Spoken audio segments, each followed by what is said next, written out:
राजन, लगता है तुम्हें कुछ मालूम ही नहीं। तुम तो अपने हृदय में राम नाम की लगन लगाए बैठे हो। तुम्हें क्या मालूम, कल तो तुम्हारी मृत्यु होने वाली है। मृत्यु राजन। हे मुनिराज, आपने मेरा मार्गदर्शन किया और ये क्या ऐसा अशुभ समाचार मुझे बतलाया है। मुनिराज, मेरी तो कुछ समझ में ही नहीं आ रहा है।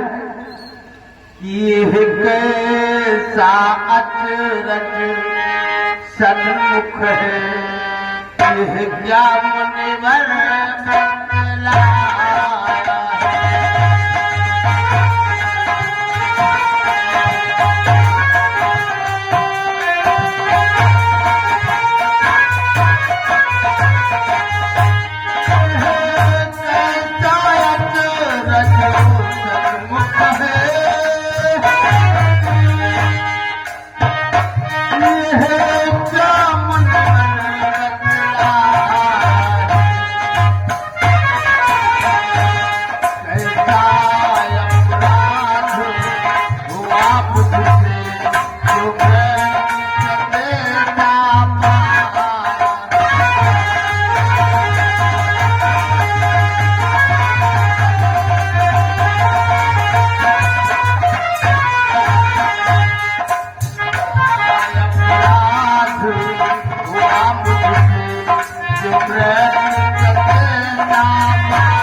हे मुनिश्रेष्ठ, आखिर ऐसा कौन सा मुझसे अपराध हो गया जिसके कारण ये मेरी मृत्यु निश्चित हुई है। मुनिराज, मृत्यु जरा याद करो राजा, तुमने किसी का कोई नुकसान कर डाला या किसी की आत्मा को ठेस पहुंचाई?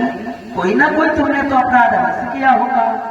हे मुनिराज, अपनी समझ से ना ही तो मैंने किसी को अपने जीवन में कष्ट दिया है, ना ही तो किसी को ठेस पहुंचाई है, ना ही तो किसी को दुख दिया है, फिर भी अकारण मृत्यु। मुनिराज, राजन, राजा होकर झूठ बोलते हो। अपराध तुमने किया और तुम्हें ये भी नहीं मालूम कि तुमने कौन सा अपराध कर डाला है। तो कान खोल करके सुन ले राजन, तुमने कैसा अपराध कर डाला है। हम बतलाते हैं राजन कि हे राजन सुन ले, कान खोल घटीता प्रातः की सारी है। दोषी है तब सब उनका इसलिए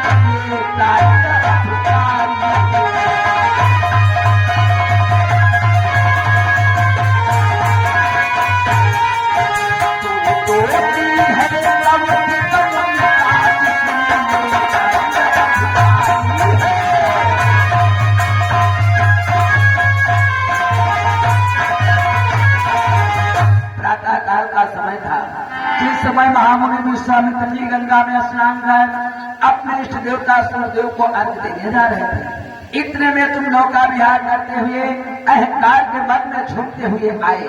नौके की टक्कर महामुनि विश्वामित्र के लगा दी कि दे रहे थे अर्घ्य सूर्य को, अंजलि में जल को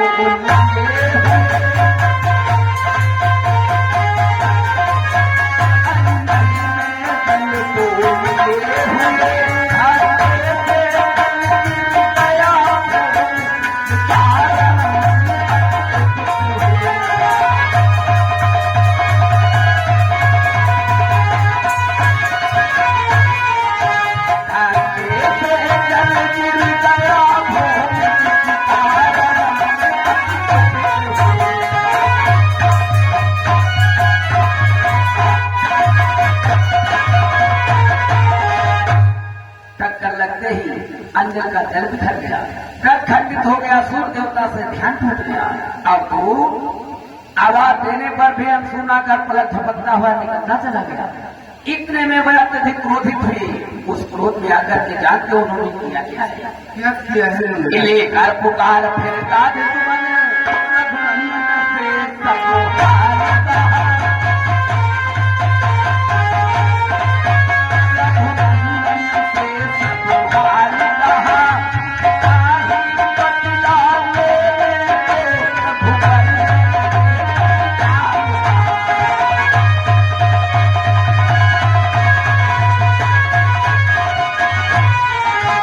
उसका ही बतलावे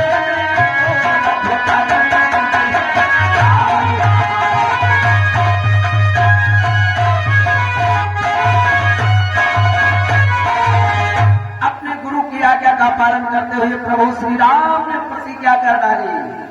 और जानते हो कैसे प्रतिज्ञा की है? कैसी प्रतिज्ञा है मेरे से? कल संध्या तक तेरा मस्तक इस धड़ से अलग हो जाएगा। यदि राम पस्त हो जाएगा तो निश्चय मारा जाएगा। इसलिए मेरा कहना मान, निकल यहाँ से।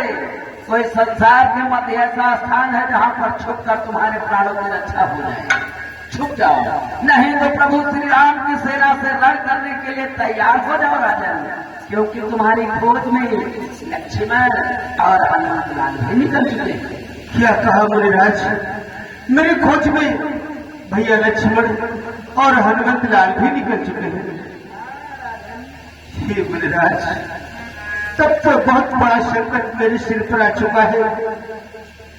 लेकिन मुनिराज, आप ही ने मेरा मार्गदर्शन किया है, इसलिए हे मुनिराज, अगर कोई नर मेरे सामने लड़ने के लिए आता तो मैं उससे अवश्य युद्ध कर लेता, लेकिन वो तो साक्षात पारब्रह्म परमेश्वर है। इसलिए जानते हो मुनिराज, कि नर से तो नर लड़ सकता है, पर नारायण से पारा।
मेरा जी तो घबरा रहा है, क्योंकि नारायण से कौन सामना कर सकता है? प्रभु का वैरी इस जग में कैसे जीवित रह सकता है? इसलिए हे मुनिराज, कि लग रही दिशाएं शून्य शून्य, चहोर अंधेरा छाया।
किस भांति मैं अपने प्राणों की रक्षा करूं।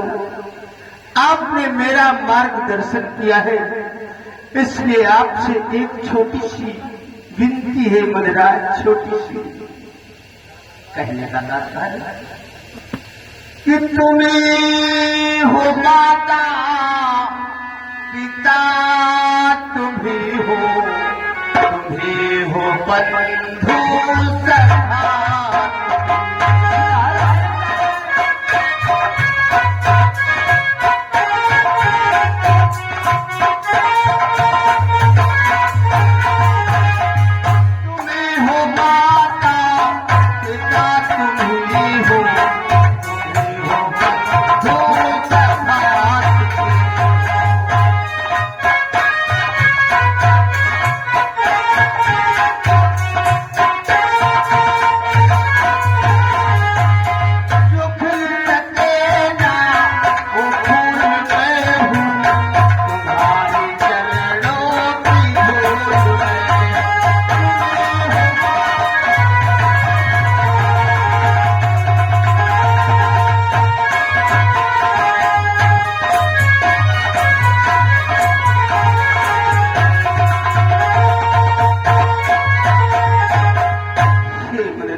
इस समय आपने मार्गदर्शन दिया मुझे, आप ही ने मुझे ऐसे समाचार सुनाया।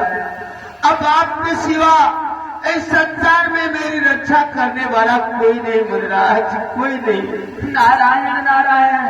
राजन, ये कैसे असमंजस में हमें डाल दिया राजन। आया था तुम्हें मार्ग बताने के लिए, तुमने हमें ही मार्ग में उलझा दिया राजन।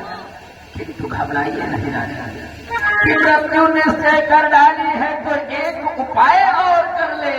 बच गया समझ दो संभल कर, निज बचने का साधन। आखिर वो कौन सा ऐसा साधन है मुनिराज? मैंने सोच लिया है, तुम्हारे प्राणों की रक्षा कहाँ हो सकती है, इसलिए तुम्हें यह स्थान छोड़कर अशीघ्र हमारे साथ चलना होगा। लेकिन कहाँ मुनिवर? अब तुम्हारे प्राणों की रक्षा हम माता अंजनी के हाथों से करवाते हैं। आइए राजा। ये मुनिराज, अरे कम से कम एक बार तो अपने दिल में सोचा होता कि जिस माता का पुत्र स्वयं मेरा वध करने के लिए आ रहा हो, उसकी माँ भला मेरी रक्षा कैसे कर सकती मुनिराज, कैसे कर सकती? नारायण नारायण। राजा, माता अंजनी सिर्फ हनुमंत लाल की ही माता नहीं, वे तो सारे संसार की माता है। उनकी शरण में जो भी रोता बिलखता गया है वो उधर से हंसता हंसता आया। लेकिन माता अंजनी को प्रभावित करने के लिए तुम्हें एक कार्य करना होगा। आज्ञा कीजिए मुनिराज। कि अपनी इस आरती बारी से अंजनी का हृदय हिला देना।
जाकर इतना रुदन करना ताकि तुम्हें रोता बिलखता देखकर अशीघ्र अपनी शरण में लेगी, तुमसे रोने का कारण पूछेंगी, तुम्हारी रक्षा करने को कहेंगी।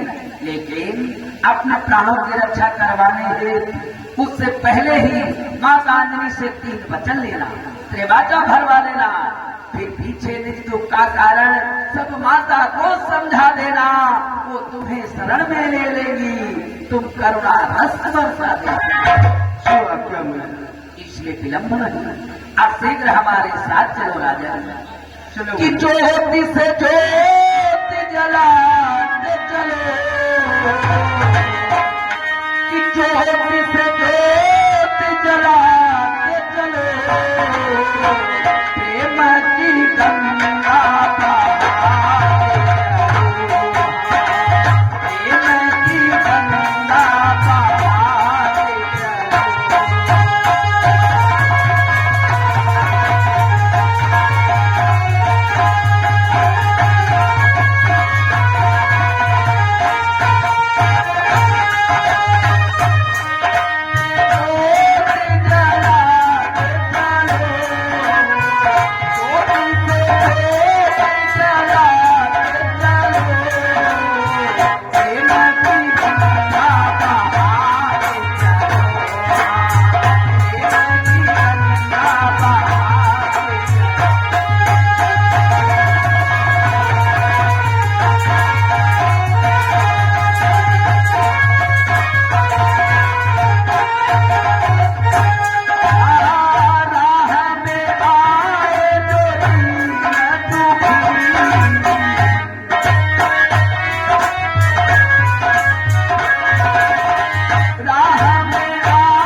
इधर दृष्टि डालो, कितना सुंदर सुशील रमणीक पावन शोभायमान स्थान दिखाई दे रहा। इस स्थान की जितनी ही सराहना की जाए सो कम ही कम है। लेकिन मुनिराज, ये स्थान है किसका? यही तो आश्रम मातांजलि का है। इस समय मातांजलि ध्यानमग्न है, वे अपने आराध्य की आराधना में लीन है। इसलिए तुम यही से दंड के समान प्रणाम करते हुए इस कुटी की परिक्रमा करते हुए अंदर प्रवेश करो कि जाधर विश्वास हृदय अपने तू माता के पैरों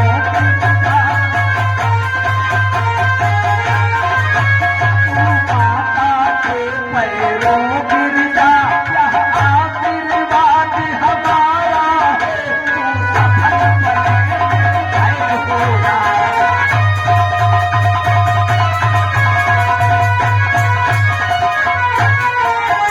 ये आशीर्वाद हमारा है, तू सफल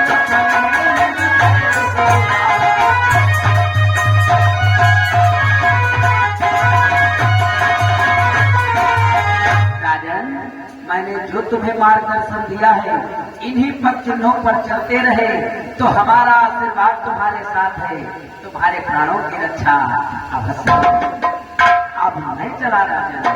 नारायण नारायण। मेरा प्रणाम हो मुनिराज। यशस्वी भव राजन, दीर्घायु भव। नारायण।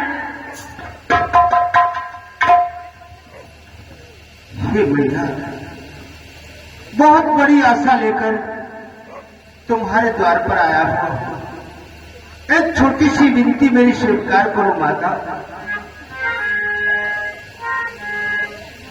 कि कब से खड़ा हूं दुआरिया,